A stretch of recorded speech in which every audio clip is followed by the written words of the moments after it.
Tick tock live और UK SIM से पैसे कमाने वाले हो जाएं होशियार। पाकिस्तान के मुख्तलिफ शहरों से भी ऐसे अफराद FIA ने गिरफ्तार किए हैं जिनसे बड़ी तादाद में सिमें बरामद हुई हैं। FIA के साइबर क्राइम विंग का पाकिस्तान के मुख्तलिफ शहरों में गैर मुल्की सिमों की गैर कानूनी खरीदो फरोख्त के खिलाफ क्रैकडाउन जारी। पाकिस्तान में मोबाइल सिम्स की गैर कानूनी इस्तेमाल के जरिए न सिर्फ मुल्की बल्कि बैनुल अक़वामी सतह पर भी मुख्तलिफ किस्म के साइबर क्राइम्स का इर्तिकाब किया जाता है। साइबर क्राइम इन्वेस्टिगेशन टीमों ने यह भी मुशाहिदा किया कि बरतानिया की सिमें इसके लिए ज्यादा मकबूल हैं। अब तक 40 से जायद मुल्जिमान को गिरफ्तार करके 8300 से जायद सिमें बरामद की गई हैं।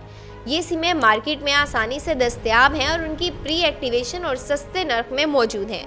सोशल मीडिया प्लेटफॉर्म जैसे टिकटॉक, इंस्टाग्राम, फेसबुक वगैरह भी ऑनलाइन ऑर्डर के लिए इस्तेमाल किए जाते हैं। ये सिमें हवाई अड्डे के जरिए आने वाले मुसाफिरों के जरिए गैर कानूनी तौर पर पाकिस्तान लाई जाती हैं और अगर आप भी ये सिमें इस्तेमाल कर रहे हैं तो फौरन बंद कर दें, इससे पहले आपके खिलाफ भी कार्रवाई की जाए।